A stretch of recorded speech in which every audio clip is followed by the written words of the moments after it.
কথা বলছিলাম কোমরে যন্ত্রণা একটা টাইমে গিয়ে বা পড়ে গিয়ে ব্যথা গুরুত্ব না দেওয়া পরবর্তীকালে বোঝা ট্রিটমেন্ট করাতে গিয়ে যে না তার লাম্বার স্পন্ডিলোসিস ধরা পড়েছে। এবার একটা পর্যায়ে এমনই যায় যে মানুষ হাঁটতে গেলে ট্র্যাকশন দেওয়ার পরে যখন হাঁটতে পারে না তাকে ওয়াকার নিয়ে হাঁটতে হচ্ছে, এটা কখনোই আমাদের কাছে কাঙ্ক্ষিত নয়।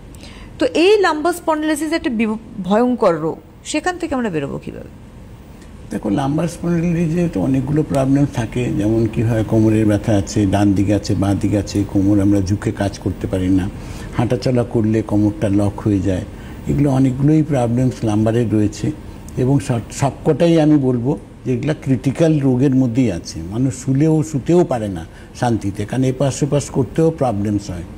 কিন্তু আজকে এগুলো জায়গায় ম্যাক্সিমাম জায়গায় দেখা যায় যে অপারেশনের একটা সাজেশন থাকে, কিন্তু অপারেশনটা করে কটা পেশেন্ট ভালো হয়েছে সেখানে একটা প্রশ্ন তো ডেফিনেটলি থাকতেই পারে। আজকে সেখানে একটা কোশ্চেন মার্ক আছে। বহু মানুষ এসছে গাঙ্গুলি আয়ুর্বেদিকে যারা অপারেশন করেছেন, করার পরেও ভালো নেই।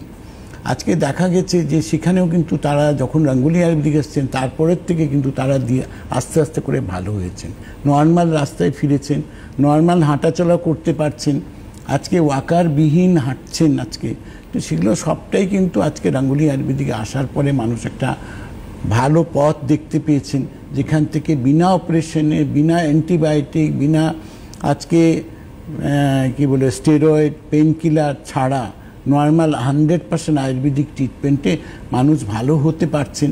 এটা কিন্তু গাঙ্গুলি আয়ুর্বেদিকে যারা এসছেন তারাই বুঝতে পারছেন যে হ্যাঁ, এটা সম্ভব।